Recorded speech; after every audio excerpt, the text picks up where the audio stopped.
Bonjour à tous, aussi attendu que le retour du printemps, la nouvelle édition du baromètre de l'emploi dans l'immobilier et la ville était présentée ce matin sur ce forum 2019. C'est sa 3e édition.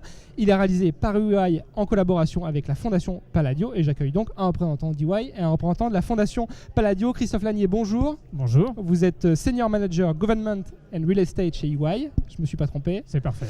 Et à vos côtés, Mathieu Garot, bonjour. Bonjour. Vous êtes directeur du développement et de la communication au sein de la Fondation Palladio. Alors, dans ce baromètre, on rappelle tout d'abord l'importance du secteur de l'immobilier, 11% du PIB, 2 millions d'emplois. Et malgré ces bons chiffres, on a quand même parfois l'impression que l'immobilier est un peu boudé ou ignoré des pouvoirs publics. Alors, avant de rentrer dans le détail du baromètre, est-ce que vous partagez ce sentiment? Allez, Mathieu, peut-être pour commencer. Alors, il ne faut sans doute pas évoquer seulement les pouvoirs publics. Mais parler du grand public, parler des étudiants, parler peut-être aussi des professionnels, parler des politiques, des médias. Vous allez arriver aux journalistes, j'en étais sûr.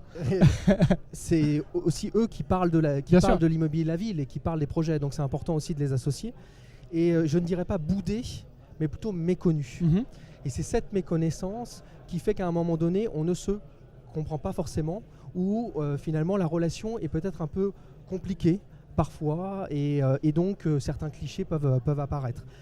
Après, si cette filière, parce qu'on parle de secteur, on parle de filière, c'est une filière et une industrie même, c'est l'industrie de l'immobilier et de la ville. Oui, il y a toujours ce débat, est-ce une industrie, c'est une parce industrie. Que finalement, c'est la construction de la ville, et ce sont les métiers de la construction de la ville dont on parle, et de l'immobilier, et les termes ont leur importance.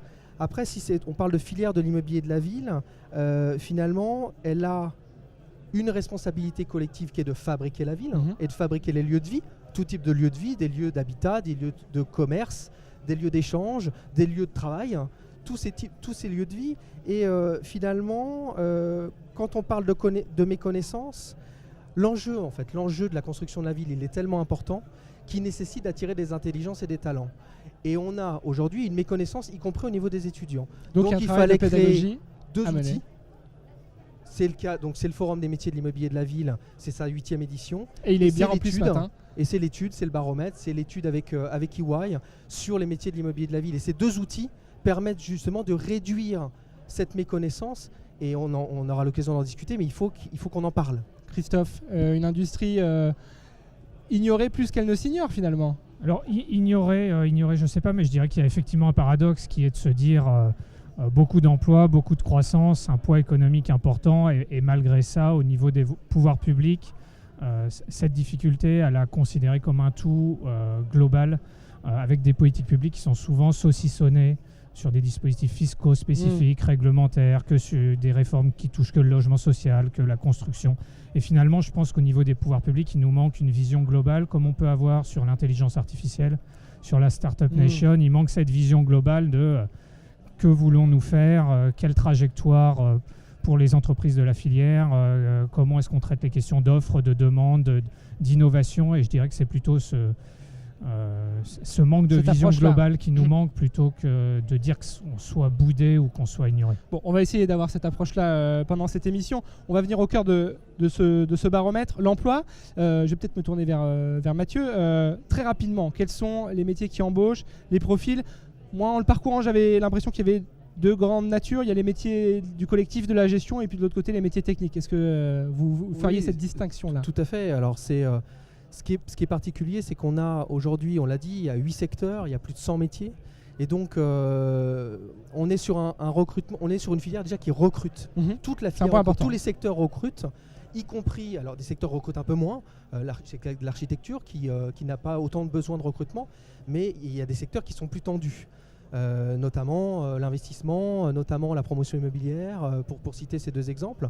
Et donc c'est toute une filière qui recrute. Et une filière qui recrute, et c'est l'un des défis exprimés par les dirigeants dans l'étude, c'est ce défi du recrutement et donc de l'attractivité aussi de la filière. Et si on donne quelques éléments de détail sur le recrutement, Christophe? Effectivement, le message positif qu'on a à faire passer aux étudiants, aux jeunes et aux moins jeunes, c'est une filière qui recrute, plus de 8 dirigeants sur 10 qui recrutent à 3 ans. Un podium des secteurs qui recrutent, s'il fallait décerner des médailles d'or, d'argent et de bronze, l'ingénierie et la médaille d'or, le secteur médaille d'or en termes de recrutement, puisque 9 dirigeants sur 10 recrutent, notamment pour des postes de direction de projet et d'ingénieurs d'études. Ensuite, on a le secteur de l'investissement et du financement, notamment sur des postes d'asset manager ou d'analystes chargés d'études. Et puis la promotion recrute encore et toujours des postes de développeurs fonciers, de responsables de programme, notamment sur les postes très expérimentés de responsables de programme. Il y a une vraie tension sur le recrutement. Mais finalement, ce podium, il masque le fait que tous les secteurs recrutent et que tous les autres sont très près juste Donc derrière. on peut orienter les étudiants notamment vers ces 3 marches du podium, mais il y a aussi d'autres métiers. Et la construction est 4e à 1 point seulement du 3e, donc on peut considérer qu'on est c'est dans sur, un mouchoir, beaucoup de comme on dit. secteurs avec des très fortes dynamiques de recrutement. Est-ce que les recruteurs, s'ils ont des besoins de recrutement et peut-être du mal à recruter, est-ce qu'ils ont du mal à recruter? Est-ce qu'ils doivent changer leur méthode de recrutement? Très rapidement, votre avis tous les deux sur ce point. Moi, je pense que ce que nous disent les dirigeants, c'est qu'ils ont effectivement du mal à recruter. Je pense finalement il y a 2 enjeux pour la filière en matière de recrutement. Il y a un enjeu individuel pour chacune des entreprises. Comment est-ce que je change mes messages en matière de recrutement pour m'adapter aux attentes des étudiants? Comment est-ce que j'explique que ces métiers ont du sens, que ces métiers sont des métiers concrets, qui sont des attentes majeures des étudiants quand ils postulent sur un poste? Et puis il y a un deuxième enjeu qui est plus collectif, qui est comment les organisations professionnelles et toutes les entreprises travaillent leur marque employeur. Portent ce message. Puisqu'il y a un vrai sujet de défaut d'image de la filière dans son ensemble. Très bien. Mathieu, je vous voyais acquiescer. Oui, tout à fait. Quand on a cette question, elle renvoie aux méthodes de chacun, et c'est le rôle aussi de l'étude, c'est de parler de la démarche de la filière plus globalement. Et la filière, les 8 secteurs de la filière ont, je dirais, doivent entreprendre cette démarche collective de présenter le sens de cette filière, le sens des métiers de cette filière. 93% des dirigeants interrogés disent servir l'intérêt général. On l'a dit tout à l'heure dans le rendu, on revient sur la notion de sens. Quand on développe des lieux, quand on abrite des individus, quand on développe des lieux de vie, de manière de tout type de lieux de vie. On est au cœur de la vie des gens. Également des établissements de santé, des hôtels, des stades, etc. On est au cœur des besoins Bien sûr. de la société. Et donc toutes les évolutions de la société ont un impact sur la filière.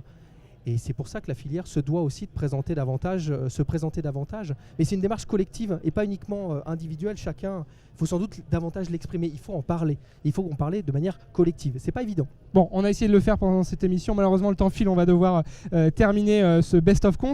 Évidemment, on reparlera sur BITV de ces sujets sans attendre la 4e édition du baromètre. D'ailleurs, le baromètre, il est disponible dans le dernier Business Immo et on peut aussi le retrouver sous forme physique séparée. Merci à tous les deux pour vos témoignages et vos avis éclairés sur ce sujet de l'emploi dans l'immobilier. Merci à vous de nous avoir suivis. À bientôt. Au revoir.